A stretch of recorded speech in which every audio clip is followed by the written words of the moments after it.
Heiner 24. Savor the excellence at Maverick's Real Roast Beef in Roseville. Elevate your taste buds with their range of sandwiches from the savory Philly steak to tempting turkey bacon avocado. Explore crispy chicken, fish, brisket, and pulled pork options. Check out mavericksbeef.com or visit them off Lexington and Roseville. That's Maverick's Real Roast Beef. Portions of the following program may be pre-recorded.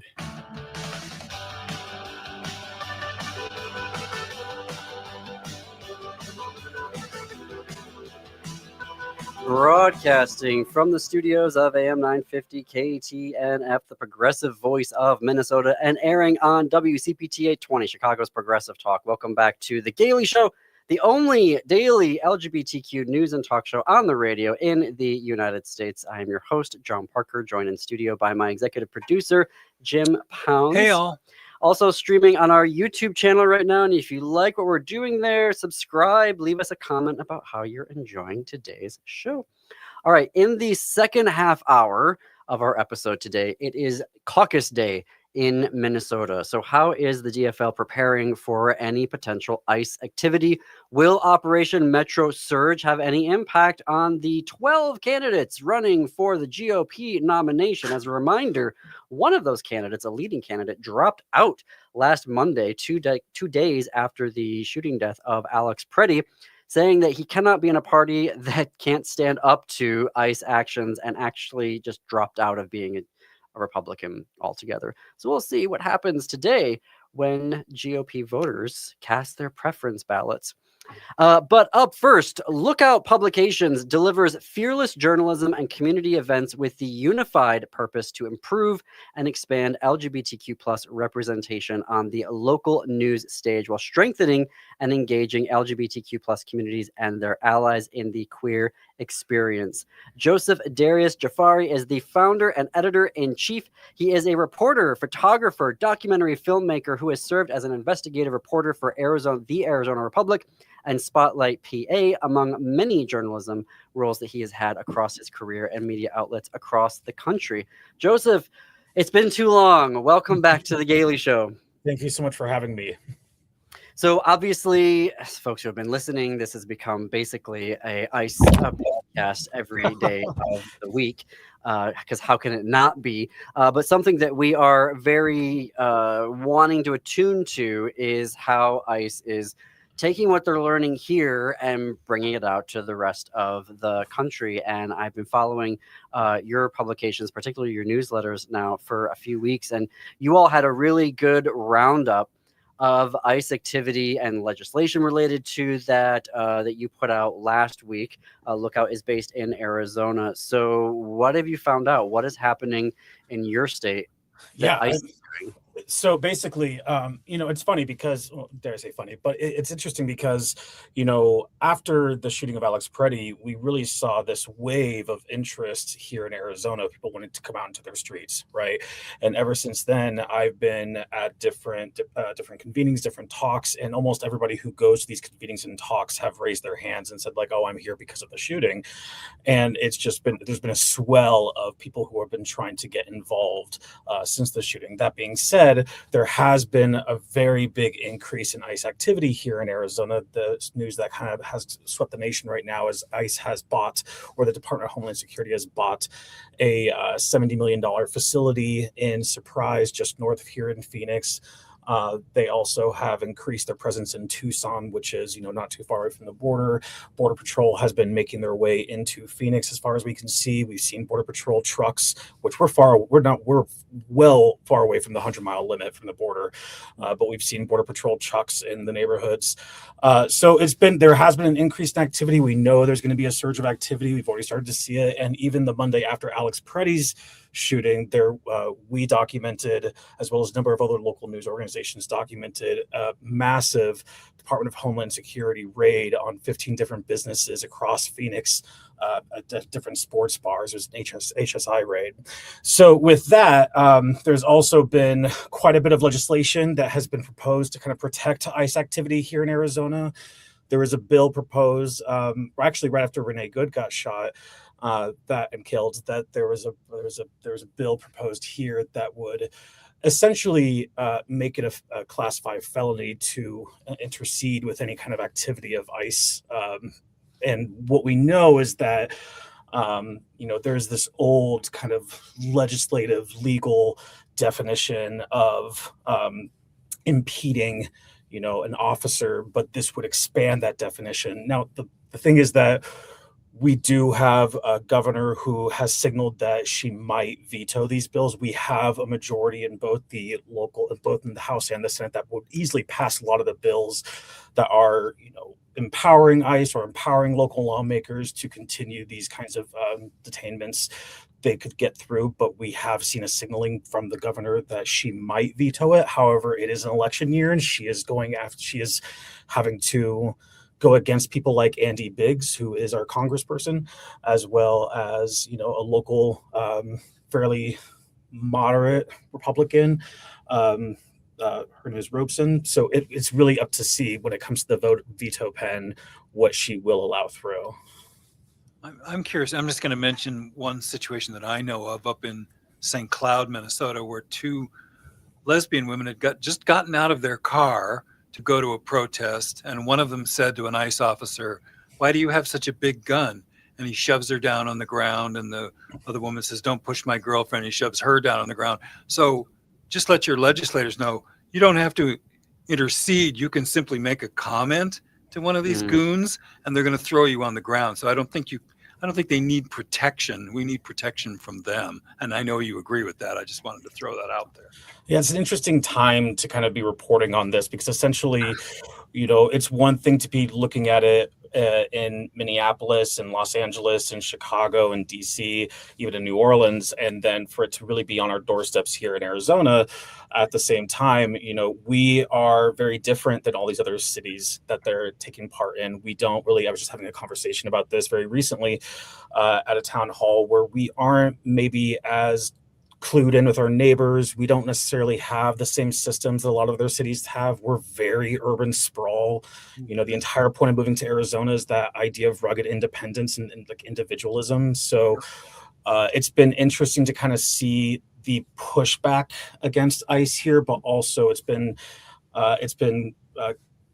worrying for a lot of the activists working in this space and anti-ICE activists working in this space who are trying to figure out exactly what to do with a population that is basically disengaged. Yep. Have you been seeing the level of violence that we've been experiencing here in Minnesota? By what I mean by that is just the aggressiveness that agents seem to have here. We didn't see that in Chicago. That was largely National Guard. We didn't see that in LA. But here it's just been, they've upped the level of aggression and violence. Have you been seeing that in Arizona at all? So we have been hearing about it. We have not been seeing it because we have not had the amount of people on the ground, going to all these different places, posting the videos in the same way that Minneapolis has, right? But for, just a great example, the Monday after Alex Preddy was shot, DHS Border Patrol shot somebody here at the border. And that person was in critical condition. They haven't released the name of the person who was shot. So we know the fact that there has been violence. What was captured even on the Monday of the HSI raids across the city, we saw that the Department of Homeland Security agents were pepper spraying people just as they were driving their truck by, not even getting involved with people, just they were driving by on the street and just pepper spraying people as they were driving. But we haven't been seeing as far as like online, we haven't been seeing the amount of violence that y'all have been seeing in Minneapolis. However, that's not to say that it hasn't existed. It just hasn't been captured. But we have heard of this happening. And even to the extent of people inside of ICE detention facilities, there is a lesbian woman who has been denied her leukemia care here in Arizona, and she has lost, according to her loved one, has lost tens and tens of pounds, is coughing up blood, and ICE has not responded to our requests of information or even that person. But that is just one example. There was another man who died HIV, not being treated for his HIV.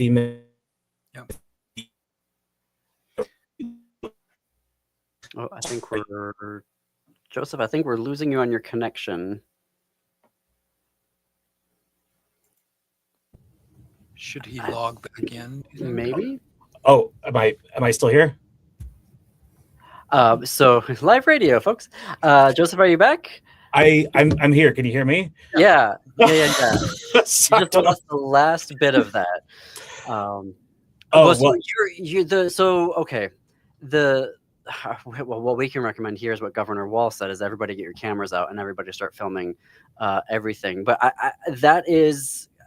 I don't know all of my international law, and I really regret not taking my parents' demands and becoming a lawyer when I was 18 years old, because who knew everybody had to be a civil rights lawyer, an international human rights lawyer. But denying people medicine is a crime, isn't it, under international law? Like, when you know you've incarcerated somebody that has a documented medical condition and you're saying, no, we're not going to give you medicine and access to treatment for leukemia and HIV, that's a human rights violation. Yes? Do you know? So well, I won't speculate on like the legality of it, but what I do know is that it doesn't even comport with the way that they're supposed to be doing things. And again, we have to say allegedly because this is just what we've heard. We don't actually have any kind of confirmation because it's so hard to get information from inside. But what the ICE facilities are supposed to follow the same protocol as any other federal facility when it comes to medication. And that is supposed to be, if somebody has a medical need, you treat it. If somebody has a dire medical need, you put them in an infirmary or you send them to a hospital. We know that is something that all federal facilities have to follow, and that is something that ICE facilities must follow as well. However, we're also seeing that ICE facilities are, removing, protections for rape against trans people and gay people inside of their facilities as well, especially the one here in Eloy. I believe it was, I can't remember the publication off the top of my head, but they recently released, the documents that showed that ICE detention facilities across the nation, including here in Arizona, have removed protections, specifically rape protections for people who are trans or queer inside of their detention facilities. So whether or not they should, it's obviously a question of, of course they shouldn't, but it's whether or not they are is a harder, it's harder to see because everything has been so opaque these days. I'm coming up on a break here. Are you able to stick around for another segment with us? Because I've got questions. We're talking with Joseph Darius Jafari, who is the founder and editor-in-chief of Lookout Publications. It is an amazing publication out of Arizona, and y'all just need to be reading it and subscribing to their newsletters, because I do, and it is fantastic journalism, folks. You do some really amazing work out there. So we're going to take that break. You are listening to The Gailey Show on AM 950 Radio, the progressive voice of Minnesota, and WCPT 820, Chicago's progressive talk where facts matter. More after this very quick break.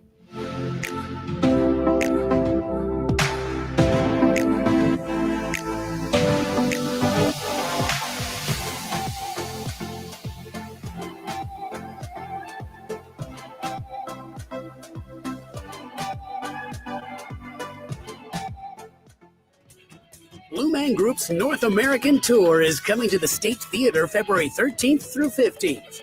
Dive into the thrilling Blue Man Group experience, a blend of captivating music, interactive art, and audience engagement. Blue Man Group creates a fun, disruptive, and out-of-the-ordinary atmosphere that exhilarates the senses and uplifts spirits for audiences of all ages. Tickets are on sale now at hennepinarts.org. Hi, this is Frank Brown of Minuteman Press Uptown with a question for our listeners. How important are business values to you? When you need high-quality digital print, it matters who you work with. You see, Minuteman Uptown is unique. We're one of the only union print shops in Minnesota providing our team with living wages and benefits. We believe in second chances for justice-impacted individuals who want to contribute to the community, and we are active in local issues. We've been in the streets standing up for racial, social, and economic justice. At Minuteman Uptown, our mission is to connect all communities through technology-driven print solutions. An example of that mission is when I moved Minuteman Uptown to North Minneapolis. We're invested in this local community, and we help small businesses and local organizations throughout the Twin Cities reach their audiences. Reach out to Minuteman Uptown and partner with a printer that shares your values. Call us today at 612-870-0777 or visit us at mpuptown.com. That's mpuptown.com. Peace of mind shouldn't cost a fortune. We keep things simple at Schroman Law because we believe planning for your estate and end-of-life care shouldn't be stressful or expensive. Every client relationship starts with a free consultation so clients have the information they need before making important decisions. From there, we work closely with clients to ensure they are choosing the most efficient and cost-effective plans for their specific needs. Schedule a free consultation today at schromenlaw.com. That's SCHROMEN law.com. Crooners is a classic supper club with a wide range of entertainment. Make your reservations for a parade of international, national, and local artists in the main stage showroom, the intimate Dunsmore Jazz Room, or outdoors at the seasonal Belvedere Under the Stars space. Or enjoy Maggie's Piano Lounge. Enjoy 4-star food and drinks with first-class supper club service. What are you waiting for? Go to croonersmn.com for more information and schedule. That's croonersmn.com. Uncover the rich history of Minnesota through Whoosh, a lively and deeply moving ghost tale. Solo artist Andrew Erskine Wheeler masterfully brings to life a range of characters, intertwining the rich history of St. Anthony Falls in the post-Civil War era with the story of his Irish heritage.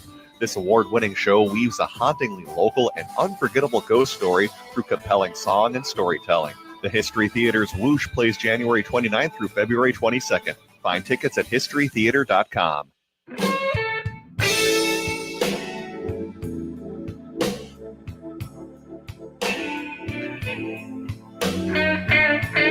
Welcome back to the Gailey Show. I am John Parker. We are coming up on the bottom of the hour in studio with my executive producer, Jim Pounds. Joseph Darius Jafari is the founder and editor-in-chief of Lookout Publications. Lookout News is fierce, queer, and covering all of Arizona with some absolutely spectacular journalism. You need to be reading their work at lookoutnews.org. Joseph is our guest for this first half hour.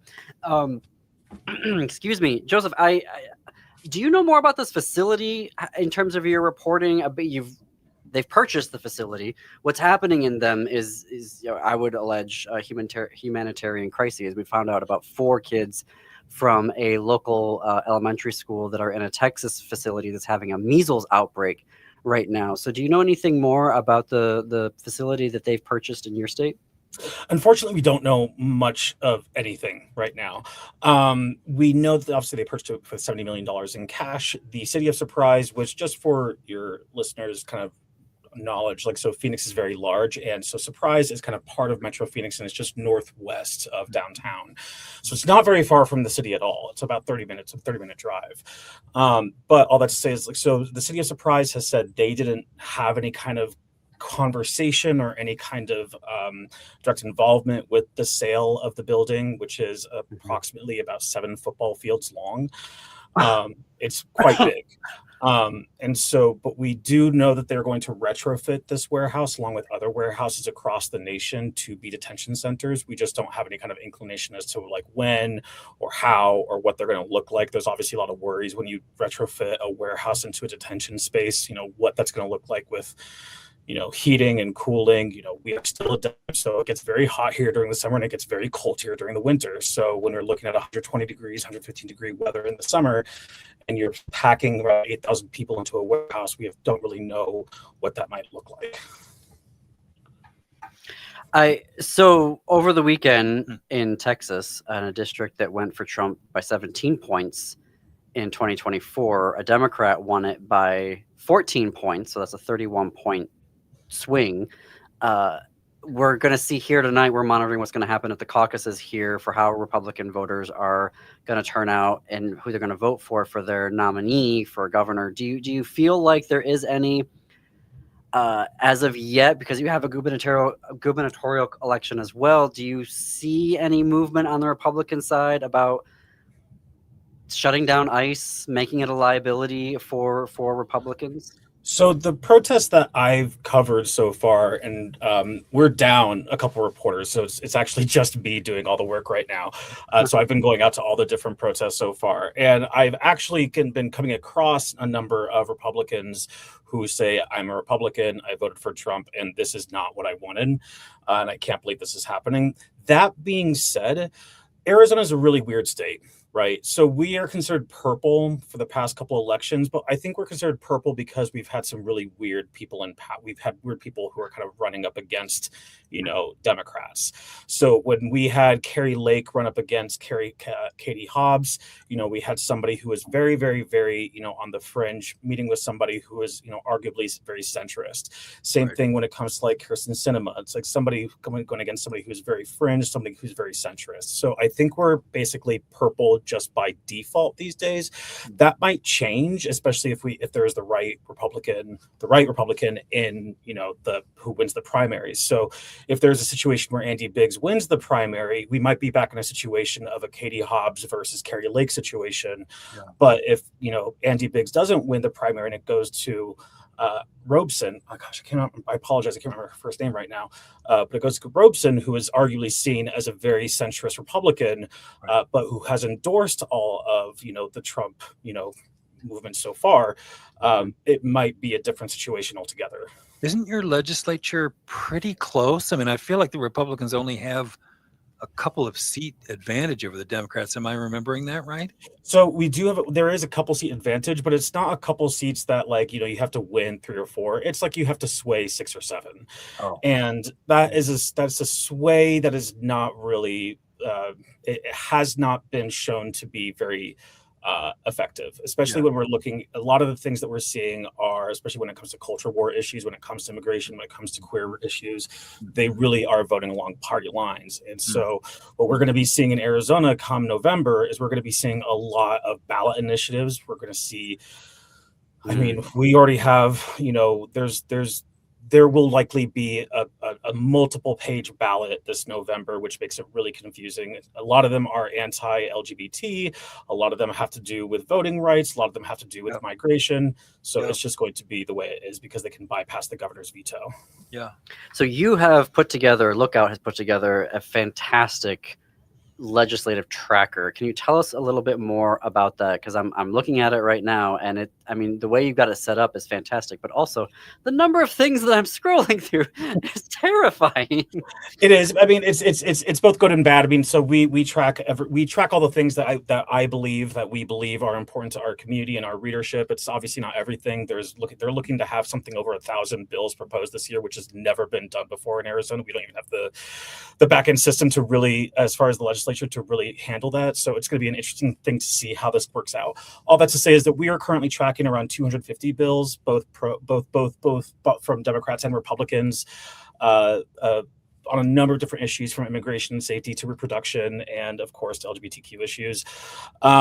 This is not my baby. I can't take full credit for it. We work with a partner called Skywolf that does this for us, and we just we obviously, it's a software system that we use, and it's done through a partner publication called Arizona Agenda, which really kind of makes legislation really Arizona legislation really digestible for common people. And so they gave us the system and we've kind of tracked it. But the way that we do this essentially is kind of say, hey, everybody, these are the bills that we are going to report on in some kind of capacity over the next year or so, next 6 months during our legislative session. And this we're going to keep an eye on for you. That's what we call Eye on the State for our newsletter. And we're going to keep an eye on it for you. And we're going to let you know kind of where these are at during like every single phase. And we're going to let you know how to get involved if you are for it, against it, contact your senator, all that kind of stuff. Mm-hmm. Mm-hmm. So they've started seeing Republicans a backlash for all of their obsession with the trans community. Do you see that reflected yet in Arizona, or in terms of the amount of legislation that's being proposed, or are they just sticking with that theme? I will say we haven't seen a decrease in the number of bills. What we have seen is a shift to the type of bills. So, for example, we expect 2 different anti-LGBT measures on the ballot, because they will sail through the House and they'll sail through the Senate. One of them is a pronoun ban and a ban on trans kids from using bathrooms of their aligned gender. And one is a parental rights bill, a parental rights resolution that would allow parents to gain access to confidential medical records of children that would otherwise be confidential. Wow. I unfortunately have to leave it there. Joseph, we're going to have you back because there's so much still to unpack from the great state of Arizona. Thank you for joining us today. Thank you. Absolutely. Have a great one. Thank you. Folks, you can read their award-winning reporting at lookoutnews.org. We're going to talk about the caucuses when we come back. You're listening to The Gailey Show on AM 950 and WCPT 820.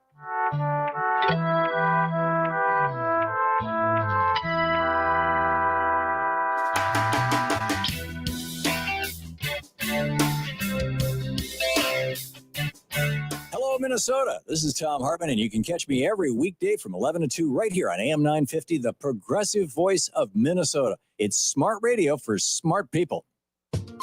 Are you planning a gathering for your family, friends, or work? Then reserve space at the Park Tavern. The Park Tavern offers private and semi-private spaces, and they can accommodate any size party, large or small. They have bowling, food, and beverage packages for any budget. And remember, there are no room fees and no minimum spending requirements. And for more information or to schedule an event, call 952-929-6810 or go to parktavern.net. Make your next get-together the best get-together with help from the Park Tavern.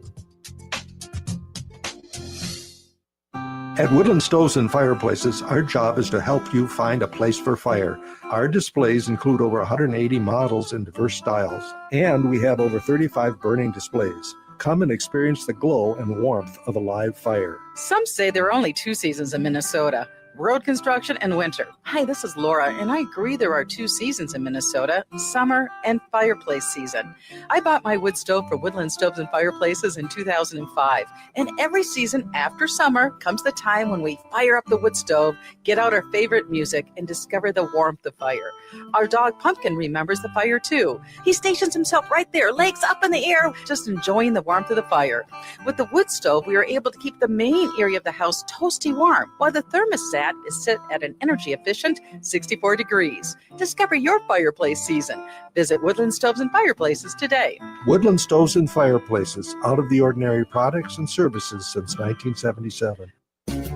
Winter reading, losing yourself under a blanket with the fireplace blazing away while submerging yourself in a book and trying to finish just one more page? Winter nights are the perfect time to read, and that's where Next Chapter Booksellers can help. They're independently owned and have all the bestsellers and new releases. Not sure what to get? Their friendly booksellers are great at recommendations. That's your winter reading headquarters. Next Chapter Booksellers off Snelling and Grand. More at nextchapterbooksellers.com. Get ready to zoom into a world full of color, música, and alegría at Children's Theater Company. Go Da Go, Ve Pero Ve is a bilingual musical bursting with playful, high-speed energy as dogs drive, swim, and race to the big dog party. This joyful espectáculo blends English y Espanol with expressive physical storytelling. Go Da Go is sure to have you laughing, moving, and howling with delight. On stage January 20th through February 22nd. Tickets at childrenstheater.org. With your AM 950 weather, I'm Brett Johnson. Look for sunny skies today with a high near 18, tonight cloudy with a low around 8, and Wednesday cloudy with a high near 24. Go Da Go or Ve Pero Ve opens this week at Children's Theater Company. Get tickets today for this joyful bilingual musical where delightful dogs drive, swim, play baseball, and race to the big dog party. Get tickets today at childrenstheater.org. That's childrenstheater.org. ATNF AM 950, St. Louis Park, Minneapolis, St. Paul.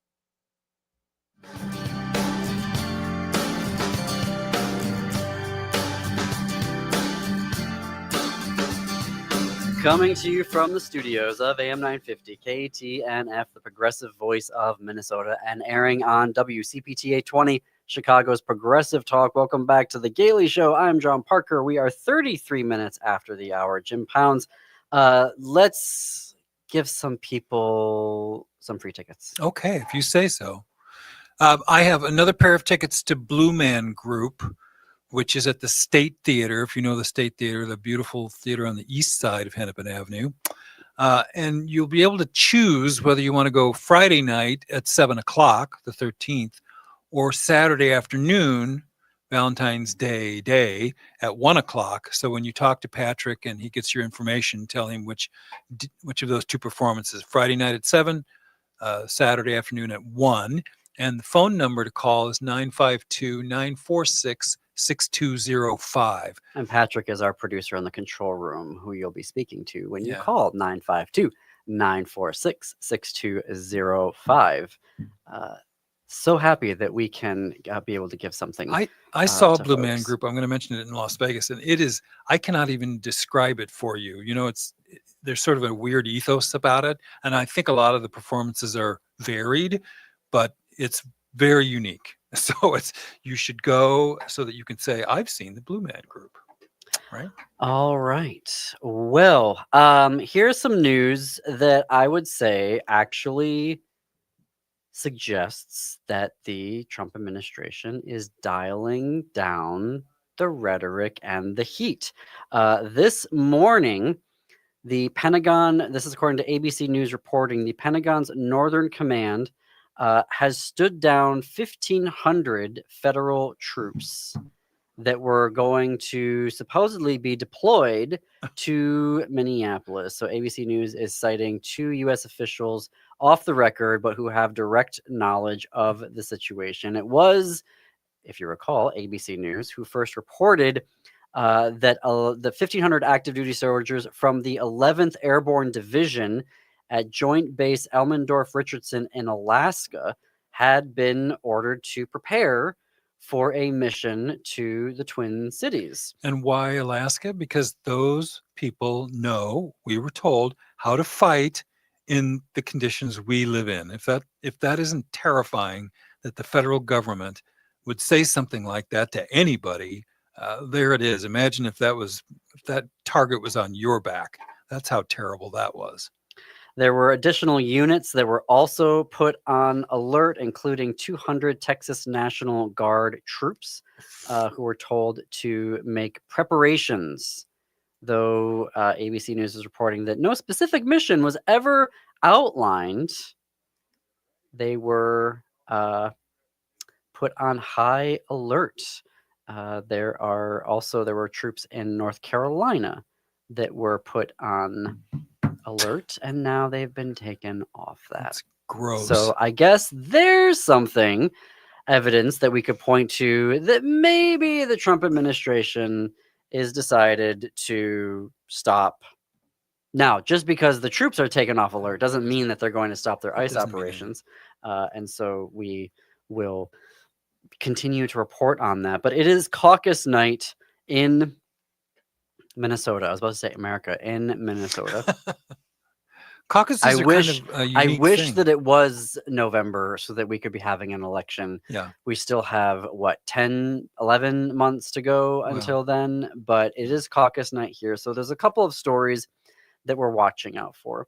One is whether or not ICE is going to be showing up to Democratic caucus sites. And this is how bad it's gotten here, folks.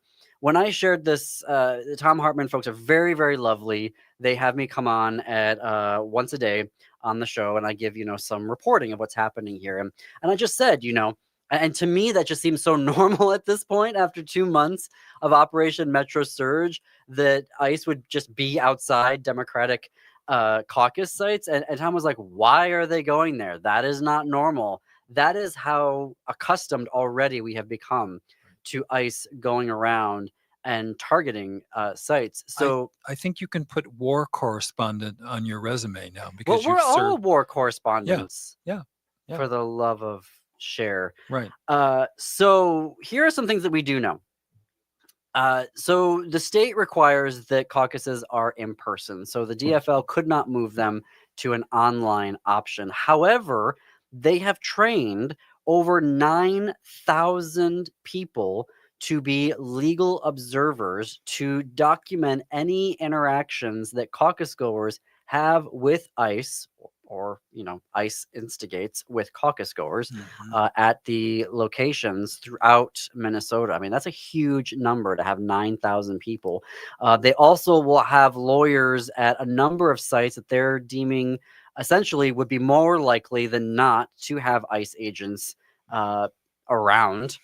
And the DFL has also given police departments all of the locations throughout Minnesota of where the caucus sites are going to be in the event that they need to call, 911 and have them come and address any ICE activity. They've also moved, and I thought this was really interesting, they've moved sites as much as possible, the majority of them, on our private property. They're not on public property, which would limit the ability of ICE to just waltz in. Right. If it's a public space, a school, all those other public spaces, government building, they can just go in there because they're the federal government. So that is one story that we're going to be watching tonight. The other one is around how will Operation Metro Surge impact how GOP voters are ranking their preferences tonight for their nominee for governor this November. So they'll conduct preference ballots. If you've been to a caucus, then there's the talking. Well, first there's some business, then there's the talking, and then there's the preference voting. Yes, Jim. Do you have an instinct? I mean, I think Mike Lindell is subhuman, so I can't imagine anyone choosing. That's your editorial. An alligator to be governor. But beyond that, I mean, I think it will say something terrible about the Republican Party in Minnesota if they nominate that thing. Well, but the rest of them are all kind of, Lisa DeMuth has already been Peter principled. So somebody would have to say, yeah, she was a terrible leader in the House. I wonder if she'll be an even worse governor. I'm trying to think of the thought process. I think that I'm going to be very curious, because when you see Chris Medell, and folks, please know, Chris Medell was a top 3, according to polling, candidate for the Republican nomination. This is the same guy who volunteered to be Jonathan Ross's lawyer. Right? Dirt. Jonathan Ross, the man who shot and killed Renee Nicole Good. Yeah. This is the guy who 2 days after Alex Preddy was shot and killed by 2 Customs Border Patrol agents, 2 Saturdays ago, or 1 Saturday, just 2 weeks ago, he dropped out of the race, and also said he's not only dropping out of the race, he's not even going to be a member of the Republican Party, according to his video. He may have changed his mind since then, but when he made the announcement, he says, I am not a member of this party anymore. Right. So I think, and when you see the Texas election over the weekend, where a Republican wins by 14 points in a district that Trump won by 17, it makes you wonder how many folks are going to be out there tonight saying, what is the candidate going to do to bring Operation Metro Surge to an end, which puts the candidates in this really weird position. Because, House Speaker DeMuth, she, like vermouth. She's been very guarded in how she wants to talk about this, Of course right? she Because if is. you come out against ICE, that is basically coming out against the Trump administration, and you apparently can't do that. But if you don't as a come out, Republican. if you don't come out against ICE, then you're in favor of murdering civilians. See, but they were wanting to make all of this about walls and fraud. That was what they were going to be campaigning on. Well, Walls dropped out and said, you know what, we're going to fix this. According to him, he's like, I'm going to fix this, wrap it all up, get it back in where it should be, and then I'm not running for office anymore. That's what he said to MS Now. So that took kind of away their first cudgel. But now Trump has basically made immigration and Operation Metro Surge, that will be the issue in November. So it'll be very weird to me if tonight we're seeing reporting, if we do see reporting rather, of it not coming up and not being an issue that the Republican candidates are going to have to address. But immigration, it's such a misstatement that, and I know they were never honest about that. They were never truthful about that. It never was about immigration, but a lot of people who voted for them thought, oh yeah, I want to get rid of dangerous gang members. We are watching right at street level. That is not what they are doing. They are abusing citizens of all kinds, abusing businesses, abusing schools, abusing hospitals. They are the worst of the worst.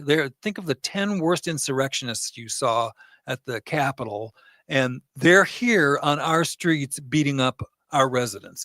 That's what they call immigration. So they can't defend it on the basis of immigration because it's not what they're doing. So what are you doing?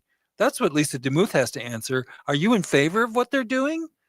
And if you are, then you shouldn't even live in this state. I Why don't think- you go live in Louisiana or something? Let's set the ethics and the morality aside, because they've shown that they really don't have that. Any. And it's just absolutely bonkers to me that the party of Second Amendment rights is now going around saying you can't bring a gun to protest, which I still don't understand why we haven't seen legislation titled the Donald J. Trump Gun Control Act. That's right. Because force him to sign that legislation. Yep.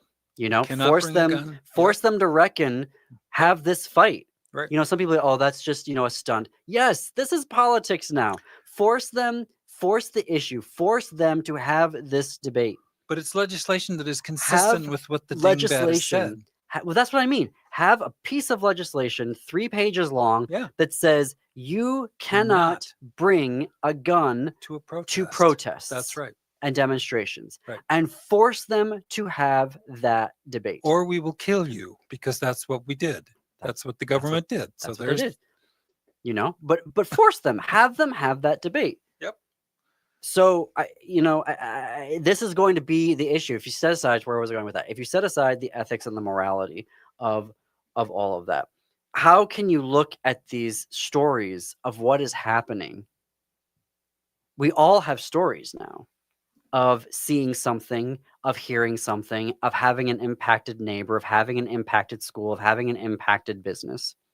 And the majority of the stories seem to be that the people who are being detained have no criminal record and have legal paperwork, a green card, a legal visa. So the idea that they would be running either as a House member or as a Senate member or running for governor, and they're going to be mealy-mouthed about it and not have any type of response, it's not going to be good enough to say Operation Metro Surge went too far. But now, we're moving away from that.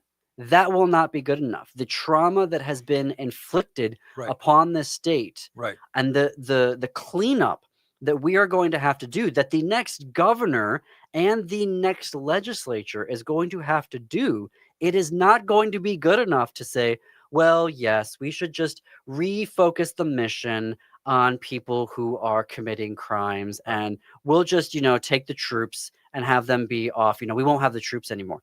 That's not enough. No. Because they're going to go to another place, as we were just hearing from Arizona.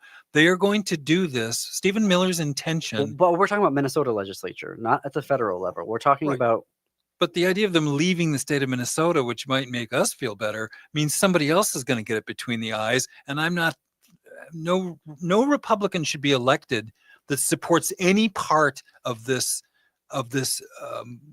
bullying and battering of legal residents, of business owners. Do you know how many businesses they've ruined? Yes. In the last 9 weeks or 10 weeks? North Star Policy Action was saying that this is costing us around $80 million.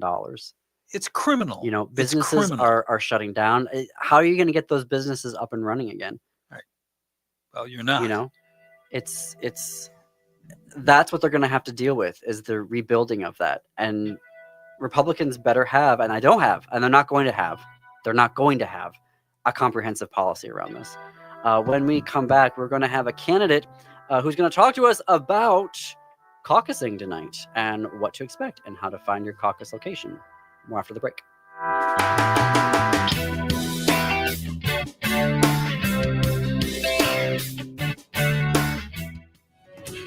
Blue Man Group's North American tour is. Hey, Elijah. Long time no see. You're on a hot mic. We're still live on our YouTube feed right now. Awesome. But good to see you again. Thank you for joining us. Since we're live now, we're going to switch back over to the live feed, so you'll hear the commercials that are airing live. Do you see the private chat on the right-hand side of your screen? I do. Okay, in there, I will put the time cues of how much time is left in the break. It's about just over 2 minutes left in the break. Awesome. Cool. Do you have any questions for me? Nope, good to go. Just All talking right. about precinct caucus stuff. I'm sure I get an opportunity to talk a little bit about my campaign, who I am. Yes, for sure. Awesome. Thank you. We'll put you in the background right now, and then we'll bring you back on when we bring you on, so you don't have to be there through all the intro stuff when we come back. Excellent. Thank you. Cool. Thank you. Hard for you. Hey, this is Andy Edo, Executive Director of Twin Cities Pride and your host of Twin Cities Pride Amplified. Our community needs your help.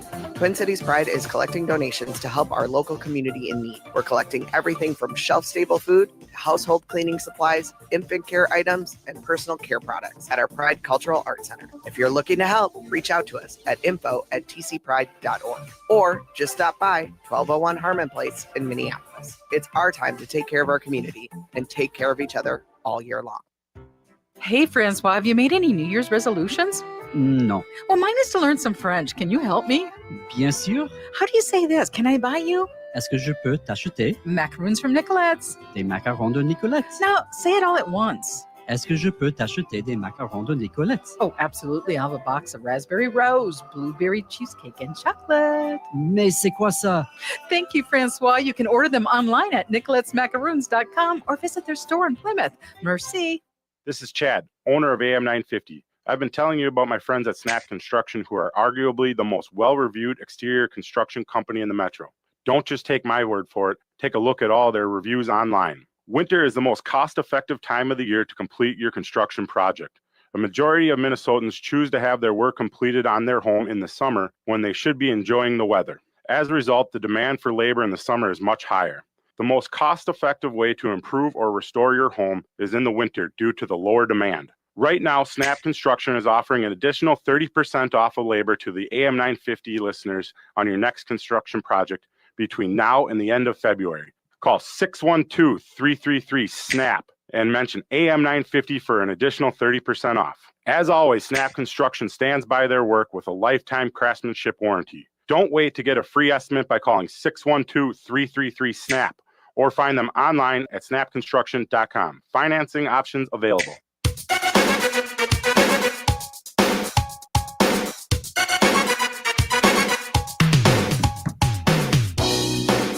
Welcome back to The Gailey Show. I'm John Parker. We're already at the top of the hour. And Patrick, were we able to give away those tickets? Yes, we were. Congratulations to our winner.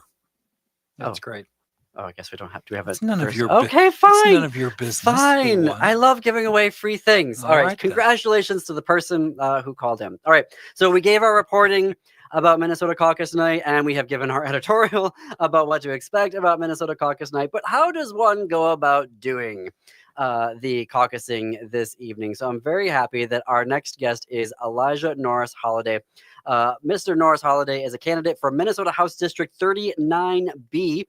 He has served as planning manager for Ramsey Office of Safety and Justice, as a national consultant with the Annie E. Casey Foundation, and he founded Project Restore Minnesota, which is a private nonprofit social enterprise serving young adults up to and beyond the age of 24, as I've just learned, who are residing in the Twin Cities.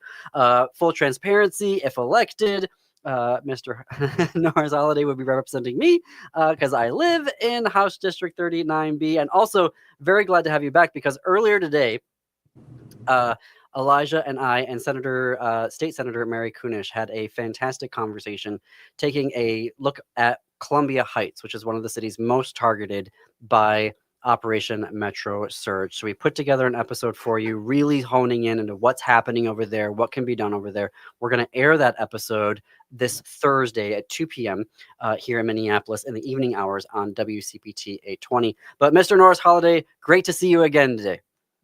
Thank you, John. Thank you, Jim, for allowing me back on the platform. Glad to be here and looking forward to talking a little bit about my campaign and how folks can still get involved because there's still time to show up to precinct caucuses tonight. All right, take it away. How do folks caucus? Where do they get their information? And tell us about your campaign. Yep, absolutely. So if you live in District 39B, you can caucus tonight, starting at 6 p.m. They're asking folks to get there early to register, but everything officially begins at 7 o'clock at Columbia Academy. I personally will be there at about 5:45. Definitely looking forward to talking with constituents, talking with neighbors about issues that they care about, and talking about my campaign. You also could go on my website, which is votenorrisholiday.com, and then you can also fill out the information there, and we'll send you a message, a text, or an email with further instructions on how you can participate.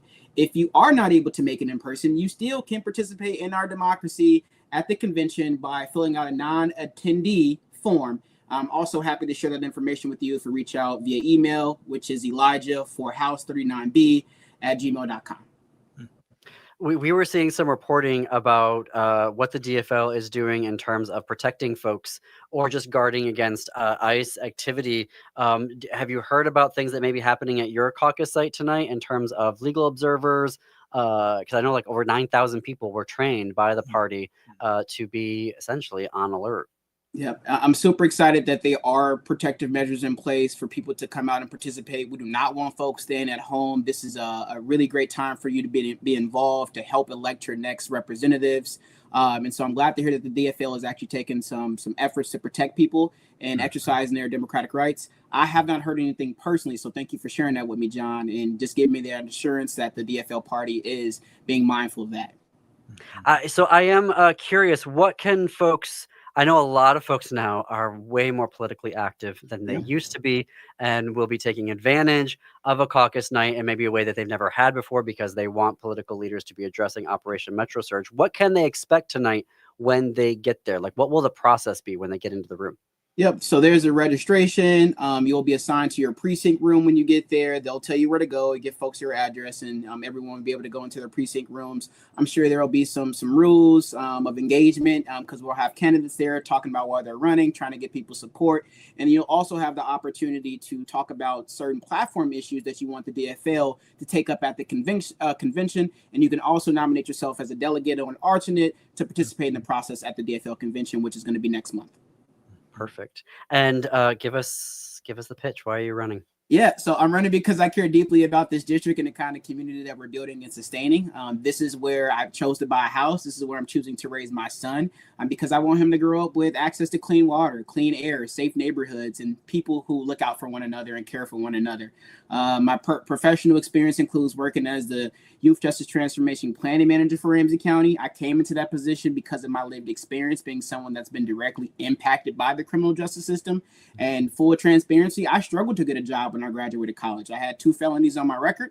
When I was going to go apply for jobs, I would get the job interview. I would go there. I would have my suit on. I would, definitely impress the panelists that was there interviewing me. They would extend the job offer. And I had many job offers rescinded because of my background check. I've never done anything violent to anyone. I've never been involved in any violent activity. I made some poor decisions as a college student, and I've experienced firsthand what it's like when we don't have a true system that wants to rehabilitate people and support people and believes in restorative practices and restorative justice and giving people another chance. So because of that, I formed my own organization, Project Restore Minnesota, to help support young people that are being impacted by the system, to help families navigate a very complex, cumbersome system, and to give resources for young people as they navigate those systems, as well as to invest in upstream investments and wraparound services to prevent young people and families from going into the system in the first place. I also care strongly about our environment. And so I want to continue to support the legislation that Representative Sandra Feiser introduced, which is to create a 50-year clean water plan. Last session, she was able to secure some initial funding to get the project off the ground. And I would like to figure out ways to get additional dollars so we can cover the cost for the additional phases. And that will be one of my key priorities. Also supporting the carbon-free 2040 plan that was passed. And I want to continue to support that as well. As well as bringing my experience with restorative practices into the legislature, not only to expand on the offices of restorative practices that's now in the Department of Children and Family Services through supporting legislation to continue that funding and to help them build that out, but to also bring my restorative practices as my own approach to collaborating with people and to help heal our political system that we have in the state. Perfect. I've got 30 seconds left. How can folks connect with you? Give us that website one more time. Yep, the website is votenorrisholiday.com. You can connect with me through email, elijahforhouse39b@gmail.com. All my information is on there. Please reach out, and we'd love to have conversations with you all. Perfect. Elijah, thank you so much for joining us today. Really appreciated it. Yeah, of course. Thank you. Appreciate the time. All right, folks. In Chicago on WCPT 820, up next is not Choose Views. It's Democracy Now! I've forgotten what time of day it is. In Minneapolis, it is the Matt McNeil Show. Stay tuned after that for Native Roots Radio. And then at 10 p.m. Central, Step Into the Unknown with Greg Bakken on Ghost Box Radio. And until this time, tomorrow, keep it queer, America. Keep it queer.